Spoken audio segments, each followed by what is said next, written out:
आज हम एक ऐसे विचारक की दुनिया में गोता लगा रहे हैं जिनके काम का दायरा मतलब इतना विशाल है कि दिमाग चकरा जाता है।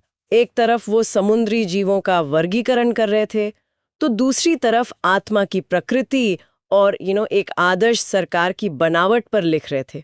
हम बात कर रहे हैं अरस्तू की। बिल्कुल। और ये सोचना अपने आप में एक कमाल की खोज है कि 2300 साल पुराना एक विचारक आज भी इतना प्रासंगिक क्यों है। हाँ। हमारे पास जो स्रोत हैं वो भी काफी दिलचस्प हैं। विश्वकोश के लेख हैं, उनके दर्शन पर अकादमिक पत्र हैं और उनके जीव विज्ञान के काम का विश्लेषण भी है। एक अच्छा मिश्रण है। तो आज हमारा मिशन एक तरह से ये पता लगाना है कि अरस्तू के सोचने का तरीका, चीजों को वर्गीकरण करना, उनके कारण खोजना, उनका मकसद समझना, वो क्यों वाला सवाल पूछना। हाँ, वो क्यों वाला सवाल, ये आज भी विज्ञान और दर्शन की सबसे गहरी गुत्थियों को सुलझाने में कैसे मदद कर सकता है। तो चलिए इस विचार यात्रा की शुरुआत करते हैं। सबसे पहले थोड़ा उनके जमाने में चलते हैं। अरस्तू का जन्म उत्तरी ग्रीस के स्टागीरा में हुआ था। और वो कोई मामूली छात्र नहीं थे। उन्होंने उस दौर की सबसे बड़ी, कह सकते हैं, यूनिवर्सिटी यानी प्लेटो की अकादमी में 20 साल तक पढ़ाई की। 20 साल? ये बहुत लंबा समय है। बहुत लंबा। बाद में वो महान सिकंदर के गुरु भी बने और फिर एथेंस लौटकर उन्होंने अपना खुद का स्कूल खोला, लाइसियम। और यहीं पर मेरा मानना है एक बहुत बड़ा वैचारिक मोड़ आता है। उनके गुरु प्लेटो का सारा ध्यान एक अनदेखी अमूर्त दुनिया पर था। अच्छा। वो उसे रूपों या फॉर्म्स की दुनिया कहते थे। उनके लिए हमारे आसपास की कुर्सी, मेज, ये सब असली नहीं है। असली नहीं है? नहीं, वो बस एक आदर्श कुर्सी या आदर्श मेज की एक अधूरी परछाई है जो उस अमूर्त दुनिया में मौजूद है। मतलब प्लेटो के लिए असलियत वो थी जो हमें दिखती नहीं, बल्कि जिसके बारे में हम सिर्फ सोच सकते हैं। और अरस्तू, उन्होंने इस पूरी सोच को ही पलट दिया है ना? बिल्कुल। अरस्तू ने कहा, एक मिनट रुकिए, असलियत कहीं और नहीं, यही हमारे चारों तरफ है। उन्होंने अपना पूरा ध्यान ऐसी भौतिक दुनिया पर लगाया। उनका मानना था कि ज्ञान हमें अपने आसपास की दुनिया को देखकर, उसे छूकर और उसका अनुभव करके मिलता है। वो चीजों को खुद देखकर, परखकर सीखना चाहते थे, किसी अनदेखी दुनिया के बारे में सोचकर नहीं। तो ये एक तरह से आसमान से जमीन पर आना था। एकदम सही। दर्शन में ये एक जबरदस्त बदलाव था। तो वो सिर्फ चीजों को देख नहीं रहे थे, बल्कि उन्हें एक तरह से फाइल कर रहे थे, ज्ञान की एक लाइब्रेरी बना रहे थे। मैंने पढ़ा है कि उन्होंने ज्ञान को 3 बड़े हिस्सों में बांटा था। हाँ, सैद्धांतिक, व्यावहारिक और उत्पादक। ये सुनने में बड़े अकेडमिक लगते हैं। इसका असल मतलब क्या था? मतलब बहुत सीधा और असरदार था। सोचिए, सैद्धांतिक विज्ञान, थ्योरेटिकल साइंस, वो ज्ञान है जिसे हम सिर्फ जानने के लिए हासिल करते हैं। सिर्फ जानने के लिए? हाँ, जैसे भौतिकी या गणित। हम बस ये समझना चाहते हैं कि दुनिया कैसे काम करती है, इसका कोई और मकसद नहीं। ठीक है। फिर है व्यावहारिक विज्ञान, प्रैक्टिकल साइंस, जिसका लेना देना हमारे कर्मों से है। नैतिकता और राजनीति इसी में आते हैं। इसका लक्ष्य ये समझना है कि हमें एक अच्छा इंसान और एक अच्छा नागरिक कैसे बनना चाहिए। और तीसरा, उत्पादक विज्ञान। उत्पादक विज्ञान या प्रोडक्टिव साइंस का लक्ष्य कुछ बनाना है, चाहे वो कोई सुंदर चीज हो या कोई काम की चीज, जैसे कविता लिखना, एक असरदार भाषण देना या एक जहाज बनाना। बिल्कुल। ये वर्गीकरण अपने आप में एक क्रांति थी, क्योंकि इसने पहली बार ज्ञान के अलग अलग मैदानों को एक साफ सुथरा ढांचा दिया, जो आज भी हमारी यूनिवर्सिटीज के विभागों में झलकता है। एकदम। अच्छा, अब आते हैं उस चीज पर जो मुझे अरस्तू के बारे में सबसे कमाल की लगती है, उनका हर चीज को समझने का फॉर्मूला। वो कहते थे कि किसी भी चीज को पूरी तरह समझने के लिए हमें 4 क्यों पूछने होंगे। इसे 4 कारण या 4 कॉजेस कहते हैं। हाँ, और ये उनके सोचने के तरीके का केंद्र है। चलिए इसे एक कांस्य की मूर्ति के उदाहरण से समझते हैं। ठीक है। पहला कारण है भौतिक कारण, मटेरियल कॉज। यानी ये किस चीज से बनी है? सही जवाब है कांसा। बहुत सीधा सा सवाल। ठीक है, ये तो आसान था। दूसरा है औपचारिक कारण, फॉर्मल कॉज, यानी इसका स्वरूप या डिजाइन क्या है। ये एक मूर्ति का आकार है, किसी खास देवी या देवता का रूप है।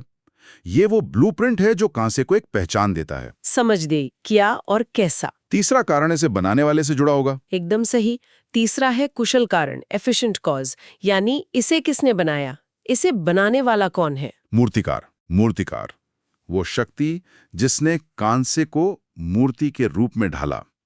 आज का विज्ञान ज्यादातर इन्हीं 3 कारणों पर रुक जाता है। हाँ, पदार्थ क्या है, संरचना कैसी है और उसे बनाया किसने या किस प्रक्रिया ने। बिल्कुल। लेकिन अरस्तु यहां नहीं रुके। नहीं, चौथा कारण ही शायद सबसे गहरा है। बिल्कुल। चौथा और सबसे महत्वपूर्ण कारण है अंतिम कारण, फाइनल कॉज, यानी इसका उद्देश्य क्या है, इसे क्यों बनाया गया। शायद पूजा के लिए या किसी की याद में या सिर्फ कला के तौर पर सजाने के लिए। सही। यह सिर्फ कैसे नहीं पूछता, बल्कि क्यों पूछता है। अरस्तु के लिए दुनिया की हर चीज का एक उद्देश्य है। एक बीज का उद्देश्य पेड़ बनना है, और एक आंख का उद्देश्य देखना है। एग्जैक्टली। यही उद्देश्य वाली सोच, जिसे टेलियोलॉजी कहते हैं, उनके एक और बड़े विचार हाइलोमॉर्फिज्म से जुड़ती है ना? हाँ, जिसके मुताबिक हर चीज पदार्थ और रूप का मेल है। मैटर और फॉर्म। जैसे मिट्टी और घड़े का आकार। बिल्कुल, मिट्टी पदार्थ है और घड़े का आकार उसका रूप है। दोनों के बिना घड़ा नहीं बन सकता। अरस्तु ने इसी तर्क को आत्मा और शरीर पर लागू किया। अच्छा, कैसे? उनके लिए शरीर पदार्थ है और आत्मा उसका रूप, वो चीज जो शरीर को जिंदा बनाती है, उसे काम करने लायक बनाती है। इसलिए ये पूछना ही गलत है कि आत्मा और शरीर एक हैं या अलग। ठीक वैसे ही जैसे ये पूछना गलत है कि मोम और उसकी मोमबत्ती वाली शक्ल एक है या अलग। हाँ, वो तो एक ही चीज के दो पहलू हैं। इसी बात से एक बड़ी मजेदार पहेली निकलती है, जिसे थीसियस का जहाज कहते हैं। शिप ऑफ थीसियस, हाँ, मेरी पसंदीदा पहेलियों में से एक है। सोचिए, एक पुराना जहाज है, हम उसका एक एक तख्ता बदलते जाते हैं जब तक कि सारे पुराने तख्ते बदल ना जाए। तो क्या वो अब भी वही जहाज है? अच्छा सवाल है। और रुकिए, अगर हम पुराने तख्तों को जोड़कर एक और जहाज बना दें, तो असली वाला कौन सा हुआ? ये एक शानदार पहेली है, और अरस्तु शायद ये जवाब देते कि जहाज की असली पहचान उसके पदार्थ यानी लकड़ी के तख्तों में नहीं, बल्कि उसके रूप में है, उसके डिजाइन, उसकी संरचना और उसके उद्देश्य सफर करना में है। तो बदला हुआ जहाज ही असली है, क्योंकि उसका रूप कायम है। लेकिन ये बहस आज भी दार्शनिकों को उलझाए रखती है। बिल्कुल। वाह, ये तो दिमाग घुमा देने वाली पहेली है। और सोचने वाली बात है कि ये वही विचारक है जो दूसरी तरफ असल दुनिया में जानवरों को बड़े ध्यान से देख रहा था। उन्हें पहला जीव विज्ञानी भी तो कहते हैं ना? बिल्कुल, और ये कोई छोटी मोटी उपाधि नहीं है। उन्होंने लेस्बोस द्वीप पर जानवरों का इतना व्यवस्थित अध्ययन किया जो अगले 2000 सालों तक किसी ने नहीं किया। 2000 साल? हाँ, उन्होंने लगभग 500 प्रजातियों के बारे में लिखा और 35 से ज्यादा जानवरों का विच्छेदन, डाइसेक्शन भी किया। और वो भी बिना किसी आधुनिक उपकरण के। यही तो बात है। उन्होंने प्रकृति को एक सीढ़ी की तरह देखा था, जिसे स्काला नेचुरी कहते हैं। ये क्या था? स्काला नेचुरी, या प्रकृति की महान श्रृंखला। ये प्रकृति को एक तरतीब देने का उनका तरीका था। एक तरह का हिरार्की। हाँ, एक सीढ़ी जिसके सबसे निचले पायदान पर निर्जीव चीजें हैं, जैसे पत्थर, फिर ऊपर पौधे जिनमें जीवन तो है लेकिन वो चल फिर नहीं सकते, फिर जानवर, और सबसे ऊपर इंसान, जिसके पास तर्क करने की क्षमता है। बिल्कुल, ये पूर्णता का एक पैमाना था। लेकिन यहां ये साफ करना जरूरी है कि ये डार्विन के विकासवाद का सिद्धांत बिल्कुल नहीं था। अच्छा। अरस्तु के लिए प्रजातियां स्थिर थीं, वे हमेशा से ऐसी ही थीं और हमेशा ऐसी ही रहेंगी, वे बदलती नहीं थीं। पर जीव विज्ञान के बारे में उनके कुछ विचार तो आज भी हैरान करते हैं। जैसे उन्होंने 5 जैविक प्रक्रियाओं की बात की थी, चयापचय, तापमान विनिमयन। ये शब्द तो बहुत आधुनिक लगते हैं। और ये उनकी गहरी सूझबूझ को दिखाता है। हालांकि उनकी कुछ धारणाएं आज हमें अजीब लग सकती हैं। जैसे भ्रूण के विकास के लिए उनका उदाहरण था कि पिता का वीर्य मां के मासिक धर्म के रक्त को उसी तरह जमा देता है जैसे पनीर बनाने में जामुन दूध को। ओह। बेशक आनुवंशिकी की समझ के बिना ये एक कच्चा विचार था, लेकिन ये जीवन की शुरुआत को एक भौतिक प्रक्रिया के रूप में समझाने का पहला गंभीर प्रयास था। एक मिनट, उन्होंने ये भी तो सोचा था कि दिल सोच विचार का केंद्र है, दिमाग नहीं। ये बात तो आज हजम करना बहुत मुश्किल है। हाँ, ये उनका एक बड़ा मिसकैलकुलेशन था। क्या उनके पास इसका कोई तर्क था या ये बस एक गलत अंदाजा था? नहीं, तर्क था। उनका तरीका वैज्ञानिक था।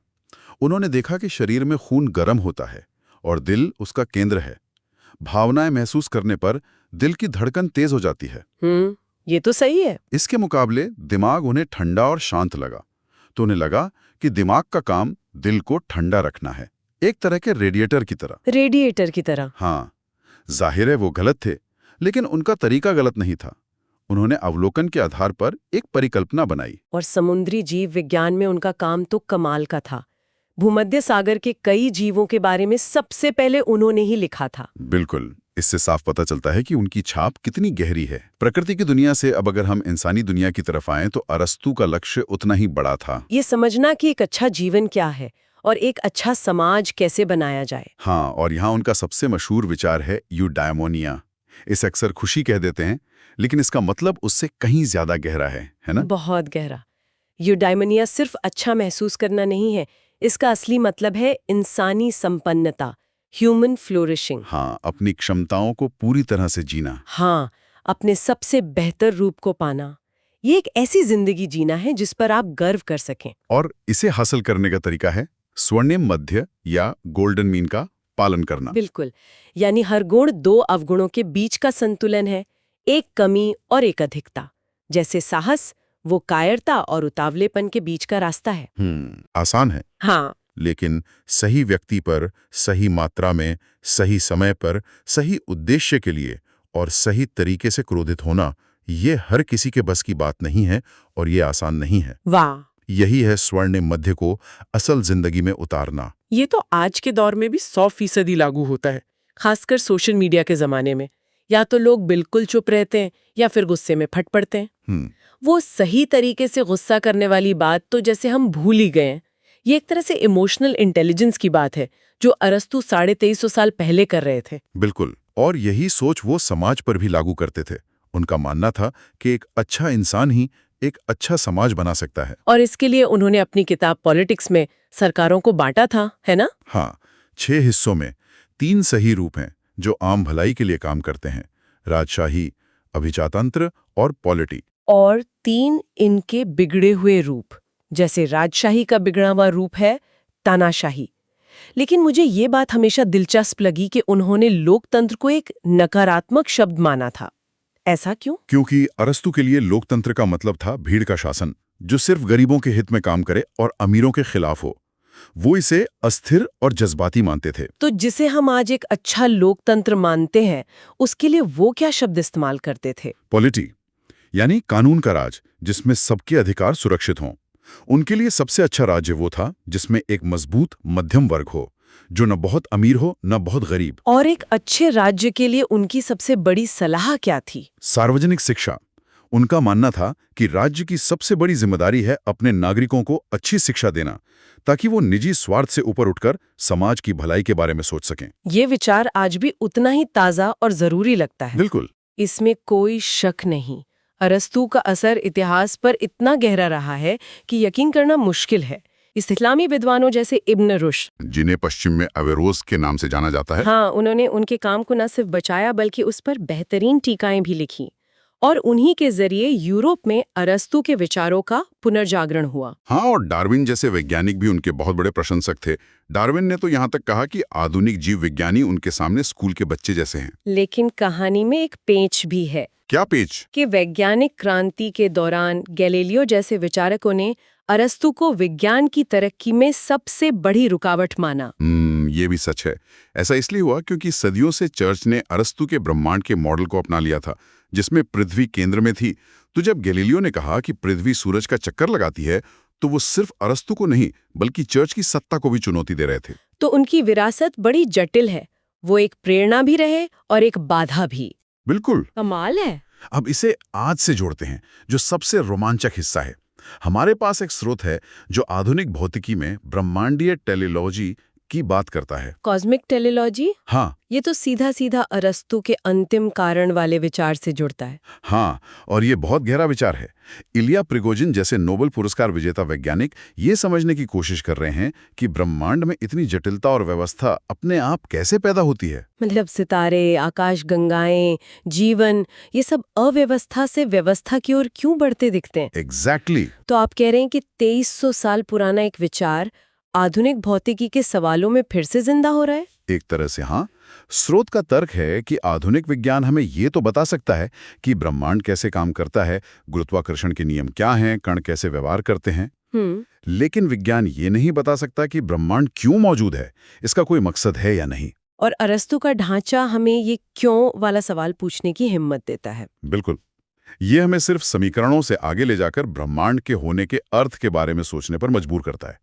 ये वाकई में 2300 साल पुराने दर्शन को 21वीं सदी के विज्ञान की सीमाओं से जोड़ना है। तो आज हमने अरस्तु के कई रंग देखे। वो एक तर्कशास्त्री थे, एक जीव विज्ञानी, एक नैतिकतावादी और एक राजनीतिक वैज्ञानिक। लेकिन उन सब के मूल में उनका एक ही तरीका था। दुनिया को गौर से देखो, उसे सलीके से जमाओ और हमेशा ये सवाल पूछो कि क्यों। हाँ। और हमारे स्रोत हमें एक बहुत ही जरूरी सवाल के साथ छोड़ते हैं। अरस्तु का मानना था कि हर तरह की खोज की शुरुआत आश्चर्य से होती है। वंडर। हाँ, वंडर, ये एहसास कि हम कुछ नहीं जानते और जानने की गहरी इच्छा। आज हमारे पास डेटा का महासागर है जो हमें बताता है कि चीजें कैसे काम करती हैं। लेकिन क्या इस जानकारी के शोर में हम वो बच्चा सा आश्चर्य खो चुके हैं जो पूछता है कि ये चीजें क्यों मौजूद हैं? क्या उनका कोई अंतिम अर्थ है? ये एक ऐसा सवाल है जिस पर हम सबको सोचना चाहिए।